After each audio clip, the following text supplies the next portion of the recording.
Welcome to today's segment of Opportunity Spotlight with the Discovery Pod, where we highlight incredible leadership roles with organizations in the social profit sector. Join Christoph Clodius to learn about the organization's values, culture, leadership, and more details on the role to find out if you're the right fit. Hello and Happy New Year, and welcome to our first Opportunity Spotlight of the new year. I'm here with Didi Sung, Executive Director Development at UBC. Welcome, Didi. Wonderful. Thank you. Lovely to be with you today, and Happy New Year to you as well. Happy New Year, and looking forward to our conversation today. We are, of course, talking about the Assistant Dean in the Faculty of Education role today, overseeing development and alumni engagement. So let's launch right into things, Didi. Tell me about the Faculty of Education at UBC. For someone not familiar with it, can you tell me a bit more about it and what it does and what it seeks to achieve? Thanks, Christoph. Faculty of Education at UBC was established more than 60 years ago and is one of the world's leading education faculties. In fact, in 2021, the QS World University Rankings placed the Faculty of Education first in North America and third globally, which we're very proud of. Now, interestingly, people traditionally believe that a Faculty of Education's core business is to train teachers. And while we're recognized as a leader in this area by preparing more than 45% of elementary teachers, majority of secondary educators in BC, in addition to a great deal of counselors, administrators, specialist professionals, and school psychologists, the faculty represents so much more as a leader on a local, national, and international stage, as well as covering professional development opportunities on both campuses, that's Vancouver and the Okanagan campus. And in addition, we house the School of Kinesiology, which is part of the faculty, and this particular school was ranked first in North America and third globally last year. In addition, on an alumni note, we have more than 58,000 alumni that are located in 100 countries. So it's fair to say that the faculty enjoys a global representation. And Christoph, you are a proud alum as well, correct? I was going to say that, but you beat me to it. Fair enough. Now, I wanted to add that at the heart of the Faculty of Education are the extraordinary faculty and staff. And for this reason, the faculty is an essential part of what makes UBC a global center for research and teaching, consistently ranked among the top 20 universities in the world and one of the largest universities in Canada. That's a great summary, Didi. I really appreciate that. It does have a tremendous depth and breadth, and I certainly experienced that firsthand, as you mentioned, when I was a student there. But at the same time, I know it's evolved and changed quite significantly with a particular focus on social justice and equity and decolonization. Some wonderful work happening there, both for the professionally interested and the personally curious as well. Definitely so. Yeah, knowing that the Assistant Dean will be working within that context, within the faculty itself, can you tell me a bit more about the working culture there at the faculty? How would you describe it? What's the dynamic like within the room, if you will, or within the offices and amongst the faculty and staff and teachers? Yes, no, thank you. I will speak from personal experience, having served as the Assistant Dean, Development and Alumni Engagement in the Faculty of Education a few years ago.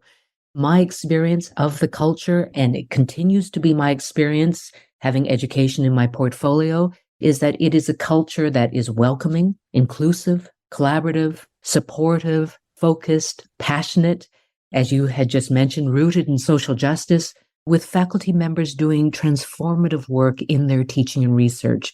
For me, it was both an inspiring and rewarding experience working in such a culture. That's wonderful.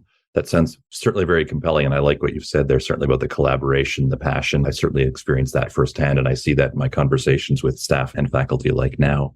Taking a little bit of a step back, let's talk about UBC a bit broader and a bit more of a broader context. How does the Assistant Dean fit into the overall development and alumni engagement team? We know that UBC has a number of staff working in this area. Tell me a bit more about that broader context. Yeah, thank you. The Assistant Dean will report jointly to and partner closely with the Dean of Education and myself as Executive Director Development. And they'll also be a member of the Development Leadership Team, which consists of other Assistant Deans and Senior Directors who are leading both campus and central-based units. So a strong peer group, and it's going to call for somebody who is very comfortable coming in and learning the landscape quite quickly and forming strong peer relationships and partnerships. That's excellent. I really appreciate that. Some of those partnerships, I should say, not only am I an alumni of the faculty, I'm also a former UBC fundraiser myself, putting my bias on the table there. So I can certainly appreciate the peer group and the opportunity both to learn and share knowledge and experience with your peers and other faculties and other units. It's a really compelling place to work. And I think operative is not only learning, but also the sharing of information. So this is definitely a role that cannot operate in a silo. It's very important that one be collaborative and look for opportunities to help other units grow and learn as a result of what the assistant dean is carrying out. Absolutely. And speaking of opportunity, of course, is the Forward campaign. UBC's recently announced, I believe it's a $3 billion fundraising and alumni engagement campaign. So can you tell me more about Forward specifically and how the assistant dean fits into that context? Yes, of course. We had the exciting launch this past September, and it is to date our most exciting fundraising and alumni engagement campaign ever. Forward, the campaign for UBC, as you said, is a 10-year, $3 billion campaign with 3 key themes: to advance healthy lives, to create solutions for the planet, and to shape thriving societies. This makes it a particularly important and exciting time for the incoming assistant dean to work with the dean and the senior leadership team in both faculty as well as development to guide and shape fundraising priorities, identify key donors, as well as to design and implement thoughtful strategies to achieve the faculty's ambitious campaign goals. As I was saying, there are incredible opportunities at hand for the right candidate who, first and foremost, embraces challenge, is innovative in their approach to building and executing a sustainable fundraising plan, and one who recognizes the significance this role will play in contributing to UBC's fundraising success, and more importantly, the incredible value we can deliver to the communities we serve as a result of our success during the campaign. That's really well put, Dee Dee. That's really exciting. And knowing that the assistant dean has such a great opportunity in such a long-term horizon, a 10-year campaign, $3 billion. Can you tell me a bit more about the assistant dean within the faculty, that building opportunity, building the team, shaping the opportunity? Can you tell me a little bit more about that? Again, focusing on the assistant dean within the faculty piece. Yes, of course. First of all, higher education is an interesting and exciting space to fundraise for. You know that. I know that. And the successful candidate will be somebody who is comfortable wearing a variety of hats. Might I add, most at the same time. So first and foremost, they have experience and are comfortable in a leadership position. They will have a seat at the dean's leadership table, and they will partner with the dean on matters related to development and alumni engagement. They will advise, guide, and educate faculty members on how to shape their priority initiatives and help position them to be fundraising ready. The role will also call for somebody who is a skilled communicator and relationship builder, someone who enjoys and is savvy at nurturing and stewarding key donor relationships, and in addition to being an experienced major gift fundraiser, is skilled at building and managing a strong, cohesive, and effective team. This is where I'm talking about wearing a variety of hats. In my estimation, this will call for somebody who values teamwork. This is critical, is a skilled listener, a lifelong learner, and the menu of attributes would read, is curious, innovative, courageous, collaborative, and confident, in addition to being adept at managing relationships, both internal and external.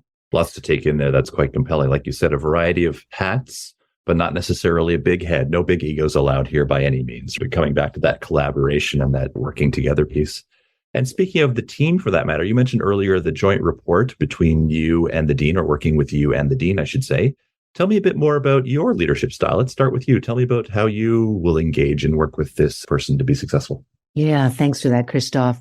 As a leader, I'm a calm, commanding conduit for inspired change. And in leading from this place, my intention is to always encourage and inspire others to strive to be their best. So that is my basic premise of where I lead from.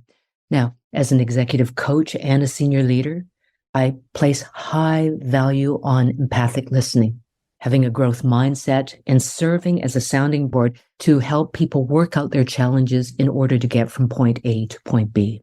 Now, one of my favorite quotes is by Dr. Maya Angelou, and she said, "People will forget what you said, People will forget what you did, but people will never forget how you made them feel. Now, I believe that people are at their best and hence do their best when they feel seen and heard and have the proper supports in place to support their success.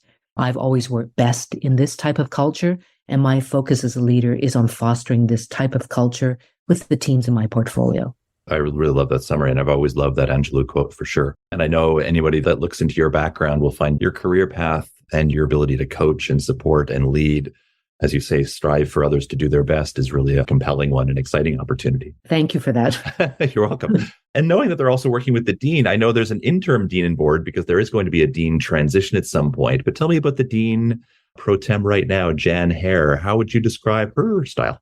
Dean Hare is a leader that encourages, I would say, thoughtful consultation. And what I particularly appreciate is that she is someone who is committed to and understands the importance of fundraising and alumni engagement. And I would say again, I'm sure you would agree with me, that is so important to the success of a fundraising program. From my experience, forming a partnership with a dean who is supportive, collaborative, as well as open-minded is, as I said, critical to the success of a development program. And in addition, I would say that Dean Hare is very astute at applying a growth mindset. She is open to learning, which makes for a strong partnership.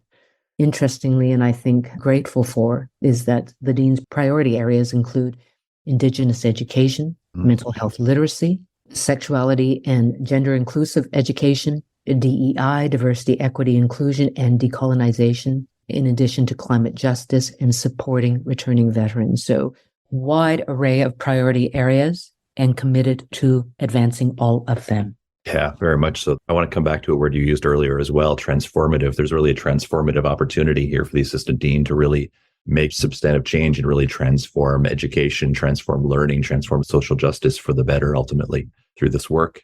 For that matter, a question I get a lot is really important one for candidates and the working culture at large is really what is UBC doing in terms of creating a fully inclusive and diverse workforce? Since we're talking about that theme, can you tell me a little bit about that piece and how that plays out? Yes, of course. UBC is working to build a community where diversity, equity, and inclusion are embedded in all areas of academic work and campus life. Now, through training, education, and open dialogue around DEI, or diversity, equity, and inclusion, the development and alumni engagement portfolio takes very seriously the importance of creating a culture of belonging so that all team members can thrive, which again is critical to strengthening recruitment and retention strategies, as well as encouraging staff engagement.